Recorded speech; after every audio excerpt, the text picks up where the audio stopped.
A man ran 42 kilometers. He ran across hot, dry land from a battlefield to a city. He reached the city gates and shouted one word. Then he fell down and died. He was not a king, he was not a famous soldier. He was just a messenger. But his death is connected to one of the biggest ideas in human history. This is the story of Athens. How did a small city create an idea that changed the whole world? And why did that idea almost die with the city that made it? To answer that, you have to go back to the beginning. Long before Athens became famous, it was just rocks and dry soil. There was no big river here and not much good farmland. Ancient Greece was not one country. It was many small city-states, each one separate from the others, each with its own laws, its own army, and its own gods. Athens was one of these small cities. People say the city got its name from a story. Two gods wanted to rule this land. One was Poseidon, god of the sea. The other was Athene, goddess of wisdom. Poseidon gave the people water, but the water was salty and no one could drink it. Athene gave the people an olive tree. The people chose the olive tree. They chose Athene. That is why the city is called Athens. Small story, big meaning, because from the very beginning this city chose wisdom over raw power. At this time, Athens was tiny, smaller than many towns you know today. No one thought this place would change the world. Then something new began. At first, kings ruled Athens. Later, rich families took control. These families were called aristocrats and they owned most of the land. Poor farmers did not own land and many of them had to borrow money just to eat. If they could not pay back the money, the law was brutal. They could lose their freedom. They could become slaves just because of debt. Imagine that, one bad harvest and your family becomes property. By the year 600 BC, Athens was close to breaking apart. Poor people were angry. Rich people were afraid of losing everything. The city needed a solution fast.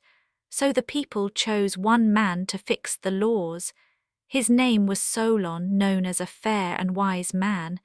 He was given great power for one reason, to save the city from collapse. Solon made a bold decision. He cancelled the debts of the poor and said no citizen could become a slave because of money problems. Thousands of people got their freedom back in one single law. Solon also changed who could have power. Before him, only noble families ruled. After him, a man's wealth mattered more than his family name, which meant a merchant, a farmer, even a common worker could gain some political voice. It was not full equality, and it was not democracy yet, but it was the first crack in the old system, the first crack in a wall that had stood for centuries. People still argued and people still fought for power. But a new question was now in the air. Who should really rule a city, the king, the rich, or the people themselves?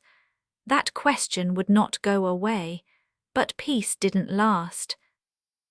After Solon, Athens was calmer but not calm enough.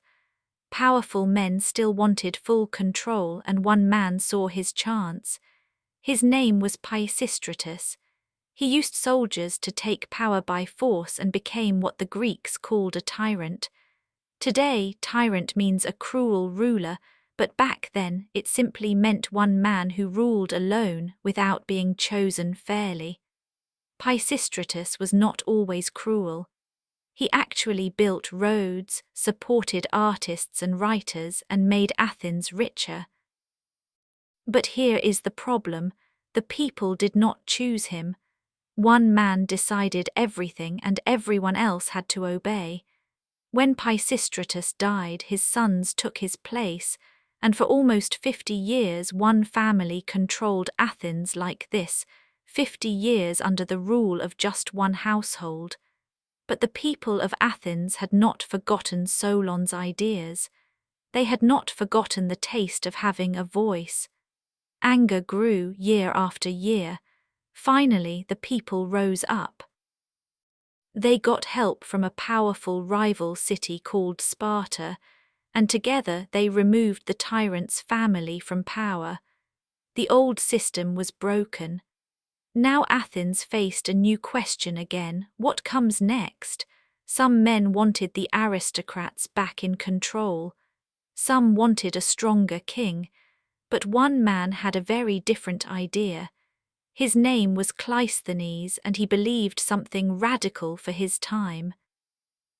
He believed regular citizens should have direct power over their own city, not just the rich, not just noble families, but ordinary men deciding the laws that ruled their own lives.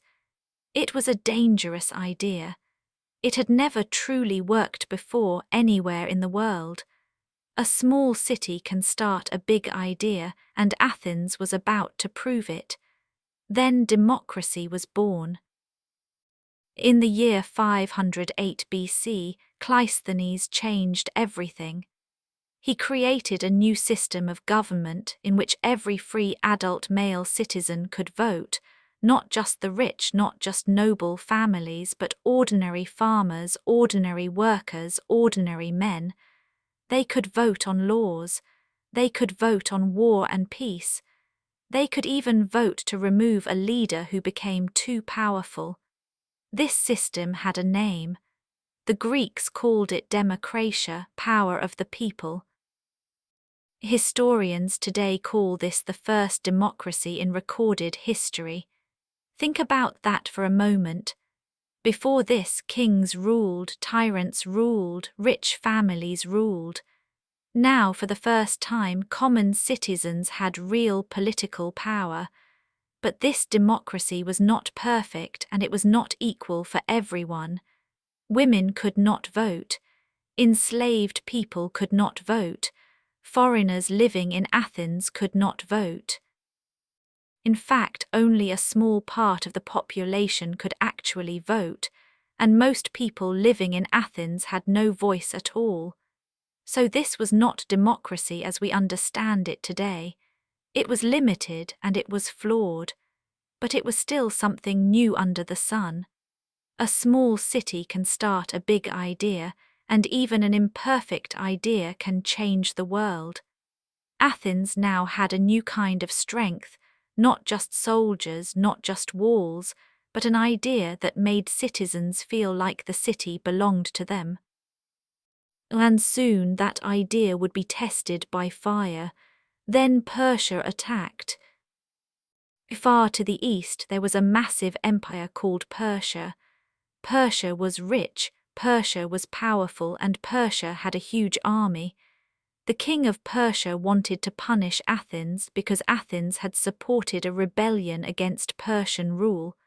So the Persian king sent his army across the sea. In 490 BC, Persian soldiers landed near a place called Marathon. Athens had far fewer soldiers than Persia, and most other Greek cities did not send help in time. Athens stood almost alone. The odds looked terrible, but the Athenian soldiers did something brave. They attacked first before the Persians were ready. The battle was fast and brutal, and Athens won. Against a much bigger army, Athens won. After the battle, a runner was sent to Athens to deliver the news of victory fast. He ran the whole distance without stopping. He reached the city and shouted one word, Nike, which means victory. Then he fell to the ground and he died. That is the man from the beginning of this story. He gave his last breath for one word, victory. But the war with Persia was not over. 10 years later, Persia came back even stronger, and this time the Persian king brought a massive fleet of ships. Athens made a bold decision and put most of their strength into their navy. In 480 BC, the two fleets met near an island called Salamis. The Persian ships were more in number, but in the narrow waters near Salamis, their size became a weakness. Greek ships moved faster and Greek ships fought smarter.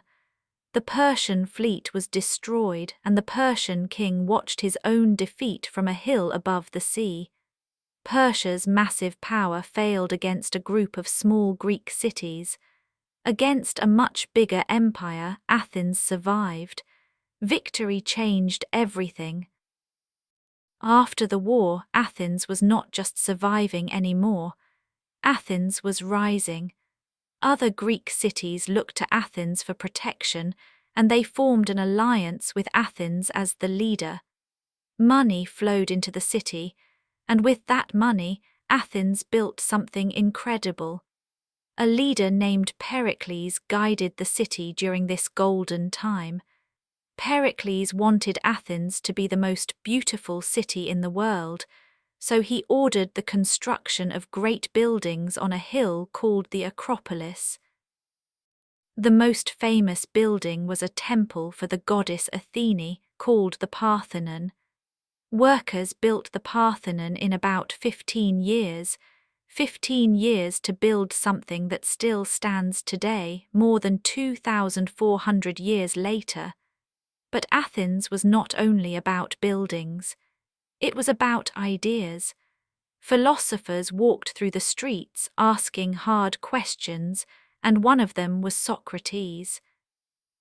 Socrates asked people to question everything they believed, simple questions that had no easy answers, like what is justice, what is courage, what is a good life. Writers created plays that are still performed today, and artists created sculptures that still inspire people today. A small city can start a big idea. Athens had democracy, Athens had philosophy, Athens had art. For a moment it seemed like Athens could do anything. But great power often creates great danger. Then Athens went to war again. Athens was now rich and powerful, but another city did not like this.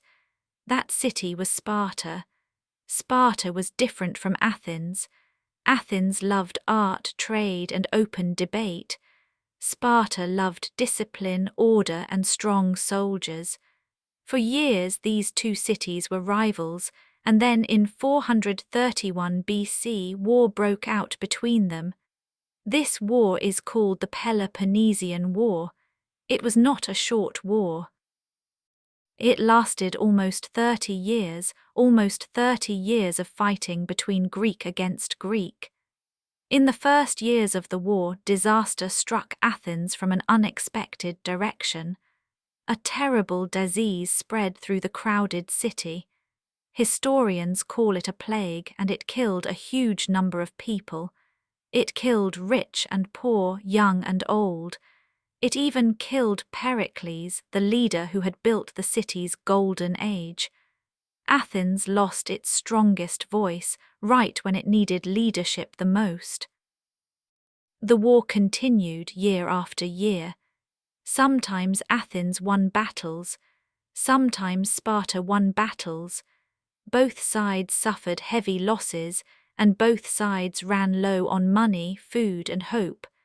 At one difficult point, a group of powerful men in Athens took control by force, and for a short time, democracy itself was pushed aside. The very idea that made Athens special was almost erased from inside the city itself. But the people did not accept this quietly, and democracy was restored, though the city was now weaker than before. Finally, in 404 BC, Athens surrendered to Sparta. The great city had lost the war. Its walls came down, its navy was taken away, and its power was broken. It seemed like the story might end here in defeat, but something strange happened. Sparta had won the war, yet Sparta could not destroy the idea that Athens had created. The idea did not die. In the years after the war, Athens never regained its old military power. Later, a kingdom called Macedonia grew strong to the north, and a young leader named Alexander the Great came from Macedonia. He conquered Athens, along with most of the known world at that time. Later still, the Roman Empire took control of Greece completely, and Athens, the city, became just one more city inside a much larger empire. Politically, Athens was no longer independent. But something survived, even after the city itself lost its power. The Romans studied Athenian philosophy and copied Athenian art and architecture. Centuries later, other nations studied Athenian democracy. They studied how citizens could vote, how laws could be debated, and how power could be limited. Modern countries all around the world built their own governments using ideas that started in this one small city. More than 2,500 years later, the word democracy is still used almost everywhere on Earth, a word born in a small, dry, rocky city in Greece. A small city can start a big idea. One idea outlived an empire. Let's go back to the beginning. A man ran 42 kilometers from Marathon to Athens. He shouted one word, victory. Then he died on the ground. He gave his life to protect a small city, a city with no big river, poor soil, a city smaller than a modern town. But that small city gave the world an idea bigger than any empire, an idea about ordinary people having a voice in their own government. Empires rise, empires fall, kings die, cities can be conquered. But an idea, a real idea, can survive for thousands of years. Athens fell, but the idea never did.